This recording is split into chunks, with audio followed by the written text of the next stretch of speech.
Let's talk money. I don't have your money. I know I'd be a lot happier with some extra cash. Is this about money? Obviously, this is all about money. Oh, man, we got bills to pay, buddy. With practical tips and a focus on Scripture, let's talk money. With Dave and Reb. From More Than Enough. Real conversations about money for real people. Let's talk money. Are you ready to talk money, Reb? You can't even get it out this morning. I almost strangled myself with the headphones again. If you've been joining us in the show, you know that sometimes we start the show in the middle of a conversation, or in this case, my headphones, which I typically whip off just before the show starts. I had the cord wrapped around my neck, so I almost strangled myself. So welcome to the show. Welcome to the show. We're so glad you're here. We're in our start of our 7th season. Yes. I'm trying to think if I've got the numbers right. I'm pretty sure it's 7. Way to go, Reb. High five. All right. So, there you go. That's good. We did it. So this is the show where we talk about the hard issues around money. And if you are joining us for the first time, there are 7 years of shows that you can go back to, and you can find them on morethanenough.ca. It might be the end of 7 years and the beginning of 8. I got to check that out. Check that out. Yeah. So, okay. And we don't usually number the shows. So well, we are now, but I don't know what number this is. Okay. Episode something. Enough with the banter. Okay. So today's show is sponsored by More Than Enough, which is the company that Reb and I run. It's a financial coaching company, and we are committed and dedicated to the financial health of the Canadian family. So our focus is very much on cash flow. We look at how the money's coming in, how the money's going out, and just to work with you. Our team of coaches works with you to allow you to become, maybe there's a specific goal that you want to reach, and so you say, I'm having trouble getting there. I just need some outside, and that's outside help or outside encouragement. We'll say it that way, and that's what our team is all about. So, and speaking to that, we are looking for a few more coaches to train. So if you're interested in having a discussion about what financial coaching is and how to become a financial coach, please reach out to us. Yeah, morethanenough.ca or info at morethanenough.ca is the email address, or you can use the old phone, 613-520-4157, and you can reach us there. We'd love to build our stable of coaches. There's such a great need, and if you're listening to the show, you may be a person who said, yeah, I need that help, or this show has helped me in ways, and I want to give back. And we'll talk about what that could look like for you. Yes. So anyway, on with the show. So I'm not going to even tell you the theme, I don't think, but I'm going to read some scripture verses. No, they're not directly related to money, but they're related to the heart issues around money. So Psalm 37, verses 5-7. Commit your way to the Lord, trust also in him, and he shall bring it to pass. He shall bring forth your righteousness as the light and your justice as the noonday. Rest in the Lord and wait patiently for him. Do not fret because of him who prospers in his way, because of the man who brings wicked schemes to pass. Cease from anger, forsake wrath. Do not fret, it only causes harm. Now, for the topic that we're encountering today, waiting on the Lord, being patient, and asking him for direction before you make a decision is so crucial for the topic we're going to encounter today. And Dave's going to give us a couple scenarios in a minute, and you're going to identify with one of them or not. But the other part was... We actually hope that you don't identify with any of them. That would be amazing, but yeah. Yeah, okay. But, don't fret because of those who are bringing evil schemes to pass. And we're going to talk about that now. So what are the scenarios that you have encountered that you want us to relate to? So I want to start with a statistic. Okay. And the statistic is that 50% of Canadians have experienced fraud in some way, shape, or form. And that's a very recent study, as in September 2023. So that was put out by TransUnion, and TransUnion is one of the credit monitoring companies in Canada. So really, this is what they're monitoring in terms of TransUnion. So good source. But I was shocked when I actually read it and went, wow. Well, okay, so 49% of Canadians, yes, have reported being right. So that is not even me who has been frauded in my emails. I have not reported those. Right. So why it's such a relevant topic today, and for and I say today, what I mean is right now in this season of time, is because it is rampant, Yes. in the sense of fraud, and we use fraud in a little bit of a global or a generic term because there are a number of different ways that fraud manifests in our life. And, in my personal life, I rub up against fraud in the mortgage practice quite literally daily. So a lot of the things that I need to do to place a mortgage with a bank, there is the approval side, which typically is kind of the numbers. Can you pay this loan back? And then there is the fraud prevention side, which, to be honest, the pendulum has swung. I spend more time working in the fraud prevention side than I actually do in the approval side. And so that's been a pretty significant shift in the financial industry over the last, I would say, 15 years, but probably longer, just the 15 years that I've rubbed up against it. So you haven't given us the scenarios yet, and I was kind of hoping you'd start there. I will. No, I know, but I'm going to just explain the verses and why I chose them then. Okay. Because when it comes to fraud, when you receive something or the knock on the door or the phone message, or specifically when you're of the older generation and you're alone at home and you don't have your family around, that word about resting in the Lord and waiting patiently, not fretting, not maybe understanding what's happening, why someone's requesting what they're requesting, and you actually having to stop and wait and not do anything until you can get some counsel.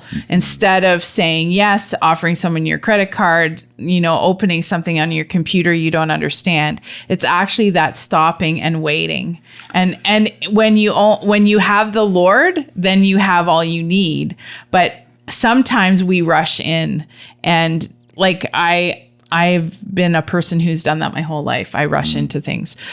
So just as I'm learning, I think that's a really good piece of wisdom from the word of the Lord for Absolutely. us. I mean, these verses are so appropriate. Way to go, Reb.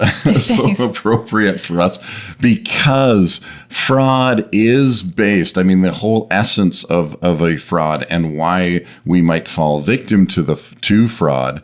I'm not going to say again, there are different classifications of fraud, but some of the fraud is they offer you something that you didn't know you needed. You say, oh, that looks really good. And the tactic is to get you to make and commit to that immediately, right here, right now. Because if you don't, then whatever they're offering goes away. And when that happens, typically they're going to ask for a deposit or they're going to ask for some money up front. And then one form of fraud is they leave and you never see the product. Or they're telling you owe money, and then you release information about your personal finances, and then you get into more trouble. But I love that the part of that verse that says, do not fret, it only leads to harm. So when we bring anxiety into it, it ramps up the whole experience. And again, the fraudsters will ramp up the pressure. Right. They're gonna create, and I'll use one of the obvious frauds, and we were going to talk about the door-to-door fraud. Yeah, well, yes, but you're going to give us a couple scenarios that you've encountered with people in your financial world. So in this, there are different schemes, and over the years they've taken all kinds of different forms.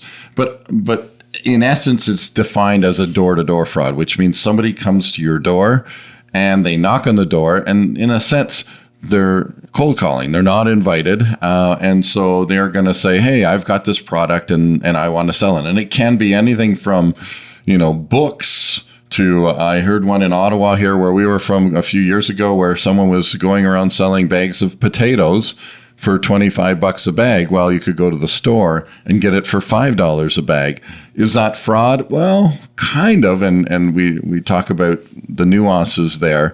But somebody who comes to the door and says, I've got something that you need, and uses some high pressure tactics to get in your house, to get you to sit down, to get you to listen, and then finally to get you to sign a piece of paper that says you're going to commit. And one of the most, I would say, common ones we see, and I'm going to say a lot, you may have experienced that, is related to you need a new furnace, you need a new AC system, you need a new water softener or water filtration system.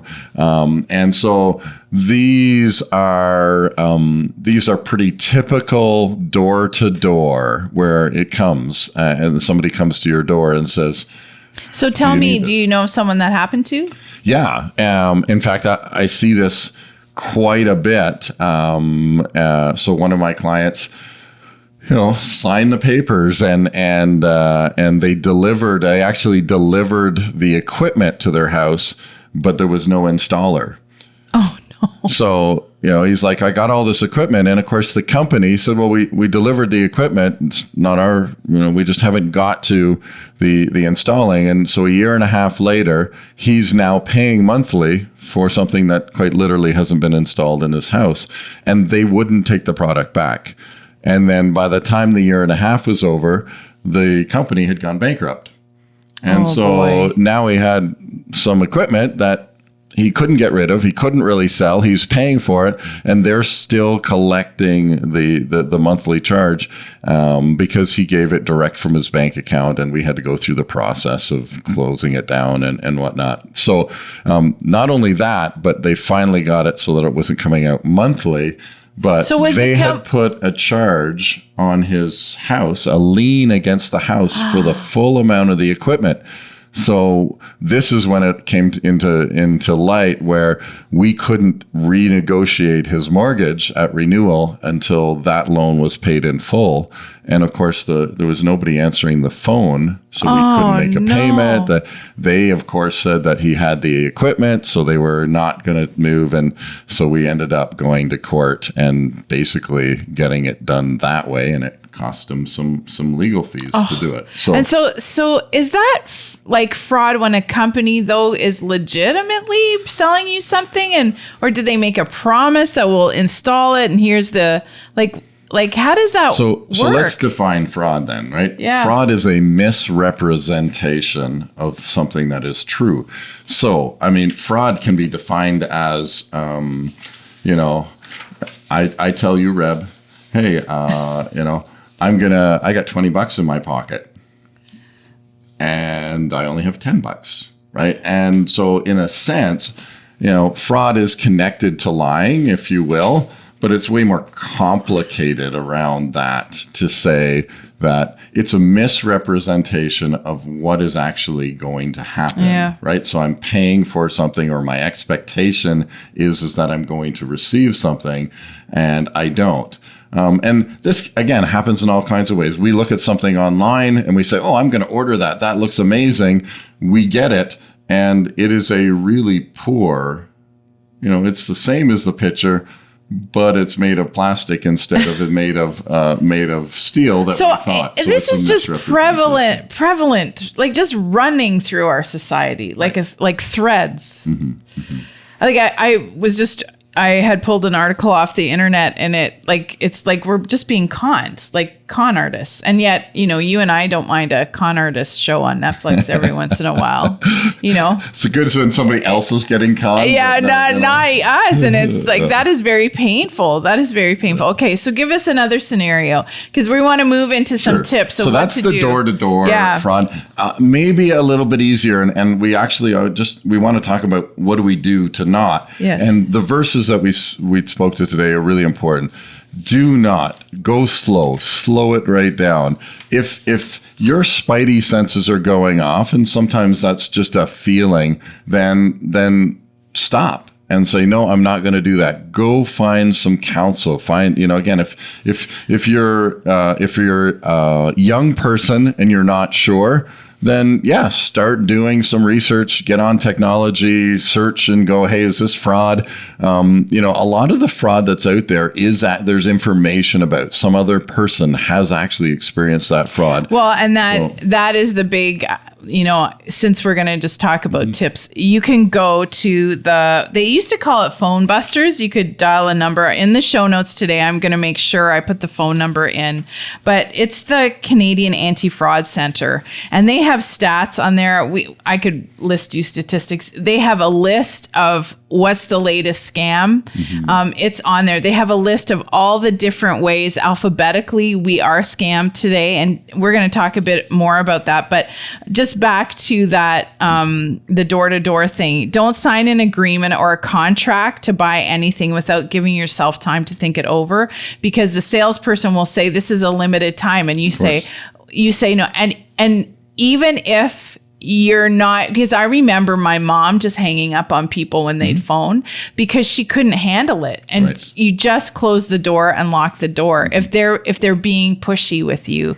And that is hard to do. And I want to interject there, because sometimes the salesman at the door is not actually the fraudster. They're actually getting paid by commission to make a sale. Okay, right. They often don't even recognize that what goes on after they do that meeting, that they are trained to go in and make a sale. And sometimes they are fraudsters. There's no ifs, ands, or buts about that. But sometimes, and that's why you can, in a sense, you pick it up and you're like, this person seemed honest. Well, yes, they're honest because they are actually honestly just trying to make a living. Right. Well, and the other thing is that you can ask for proof. Like, okay, prove that you're with the company you are. What's your number? Give me a phone number that I can call your company and check you out, because I'm not ready. I mean, it really goes back to the waiting and slowing the whole process down and resisting the push, which is really hard to do. We all know what that's like. I don't know if any of you sat through I refuse to sit through them now. I don't know if I've ever. Timeshare. Oh yeah, I won't do it. Like Dave's like, well, we could get $100. I'm like, $100 Visa card. We could go for, and I have friends who will do it, but I am not that person. I'm like, no, it's just too much pressure. It's like too much pressure. Anyway, okay, give us another scenario, because that's the door to door. There's a couple more. So identity theft again is that's a big, terrible one. Significant, and if you know somebody or you have experienced identity theft, then you know how devastating that can be to so many different areas of life. Everything from your ability, your credit may be damaged because they've done some damage or borrowed some money and not repaid, all the way through to identity theft is usually connected to other fraud. So, they steal your identity, they remortgage your house, they take all that money and they leave. And so there's now two things going on. And sometimes you don't know right away either. Like you're not aware that you've been cloned, so to speak. Yeah. Or that your information's been cloned. So one of the things that you've always told this to me, don't carry your birth certificate or your SIN number or your passport around with you every day. Keep that away. Don't tell other people your PIN numbers. One of the things that we as women can now get are the wallets and the purses that are protected from those. The RFA. I don't even know what the machines are called, that people can just flat, like, the flash, I can't even speak, when you flash scan. Yeah, they'll just scan your information by walking by your purse. So you can get that kind of thing to make it safer for yourself as well. But again, I'm going to reiterate, if you sense that something's wrong or you've been frauded in this way, please call the Canadian Anti-Fraud Center, because they are going to direct you to the help you need. Yeah, and one of the things, and this plays into what we do at More Than Enough, is actually checking your bank accounts, actually, looking at your profile on maybe different social medias and whatnot, which again is another type of fraud. It's maybe less invasive, but somebody hacks your account. We've all experienced that. I got my account hacked, and they represent you in front of the world, so to speak. And so, even just diligently looking at your bank account just for anomalies, small withdrawals, even small $1 and $2 withdrawal that comes out that you don't recognize, that can be somebody testing to see if they can actually withdraw money. And so, there are these things where. And why are we, as the older generation? So I'm going to be 55 next year. Just saying. So I'm already getting. When I go to Shoppers, I get a seniors discount next year. Nice. Or what? Yeah, it's really good. But I guess it's some people shouldn't know my age. I guess I don't know. But I guess I'm telling personal information so publicly. That's really bad. Don't tell anyone your age. Anyway, but why the older generation? Why do we see the seniors? Because even in the articles I've been reading, it comes to those of us who are heading into those senior years. Why? So some of it is this fraud it gets more and more complicated. It gets more and more. I can't even think of the word. Sophisticated. That's the word I'm looking for. These scams get more and more sophisticated. And so we just simply aren't keeping up with, why is it important that the rest of the world doesn't know your age? That seems pretty benign. Well, I feel like someone could go look it up. They just have to Google my name and they'll find out when my birthday is. But the other thing is, when I was doing some research around this, it's called deep fake videos. Now, my kids probably know all about that. But it's literally, I saw literally an ad. Elon Musk was there to say, well, I'm releasing some project of mine publicly and you can invest. Well, it's a scam because they've just duplicated his voice, his image, and those folks who were talking on the video I was watching, hopefully that was true. They're like, the deep fake videos are going to get better and better, and you won't be able to tell. And now you're like, so now you're like, well, who do you believe and what do you believe out there? Because the internet is just this vast pool of information, and now you don't know where to trust. So when someone's asking you for money, don't give them your credit card if they're coming to you, right? So that is probably one of the biggest safeguards that we can have when we talk about any of the kinds of fraud. So I just want to list out the four most common types of fraud, just so that you have those under the classification. So there's identity theft. We talked about that, where somehow they gain access to your personal information and then they clone you, as you said, right. and they take your identity, and then it's for profit. They're doing this so that they can. All of this is because of greed. Right. Can we just say that? I just want to say that. It's all because people want money. And we know what scripture says about greed and envy, and wanting more and more stuff. And I mean, we could go on about the heart issue around fraud for a long time, but that's not the purpose of the show. So anyway, identity theft. There's credit card fraud. And if you had a credit card from 20 years ago and a credit card from today, there were significantly more fraud prevention stuff going on that card than there was many years ago. Why is that? Because, again, people can get access, and they will get access to your credit card or to your online banking profile, and they'll start taking money out. So that's where we say, don't give your information, especially if someone's calling you and saying, you owe us money. Unless you know the person, unless you know the charity that you want to give to, you want to send money to One-Way Ministries. This does speak to, often fraud comes to us right, uninvited, and we then have to, kind of buy into it or click the button or open the email or whatever it is. And so in a lot of ways, one of the biggest ways to safeguard against fraud is simply to be the initiator.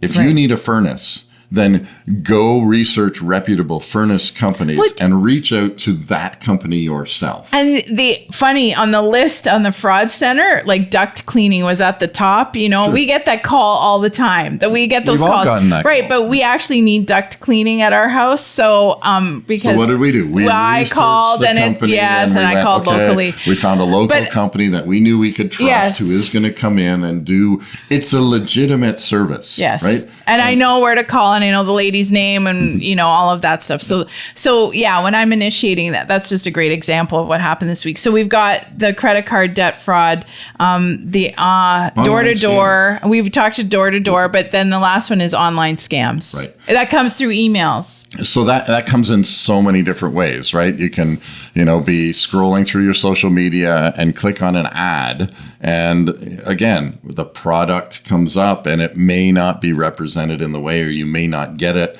or they may be just fishing for your credit card information, and it's not a legitimate. So if you're a senior and you're listening and you're like, yes, I'm overwhelmed by all of this. Wait to talk to your kids. Wait to talk to your neighbor. Just rest and wait. And I would even say, if you need something, right, go to the store. Again, it's you initiating. Go to a reputable place. I know that, right now, Amazon, there's a fraud scam around Amazon. And so you're like, oh, okay. So we all love to buy things from Amazon. But to be honest, the best safeguard that you can have is that you can go to the store and tactile. You can, again, if you want to, in terms of credit card, having so many credit cards, having 10 credit cards, and some of them you don't use, some of them you do use, then get rid of, you only need 2 credit cards. Really, you only need 1 credit card to keep your credit score maintained. So reduce the amount of ways that people can access you, and can access by simply being in control. And if, Reb, you talk to and we'll end with this, you talk to the seniors and the older demographic, but if you're a younger demographic and you see something in your parents, or you see something in a friend, and you're like, this smacks of fraud, or maybe you even know about it, then absolutely share, because there is shame that is surrounded by that, and that perpetuates these scams as well. And so as a young person, or a younger person, or a younger person taking care of their parents, being aware that, again, that stat that we started with, 1 in 2 people in Canada have experienced fraud in some way. Have reported it. Yeah, so, it's a crazy stat. So please go to the Canadian Anti-Fraud Centre, call the local police. You can dial 1-888-495-8501, 1-888-495-8501 if you are even sensing that there's some trouble. So that's what we want to leave you with, some tips and tools and awareness about fraud. It's just running through our world. All right. And I was just going to say, you're not going to pray? Oh, okay. Father, thank you for the discernment. Thank you for the organizations and people who help us stand against fraud. Lord, make us aware and help us rest and wait on you, and wait and not fret, because it leads to harm. So we just thank you that you are going to help us with all these things that we don't even understand come at us every day. And I pray this in Jesus' name. Amen. And join us next week when we talk money. Let's Talk Money is a division of More Than Enough Financial Fitness, where God is transforming hearts and bringing hope for today and freedom for tomorrow. For more information or to comment on today's show, please visit morethanenough.ca.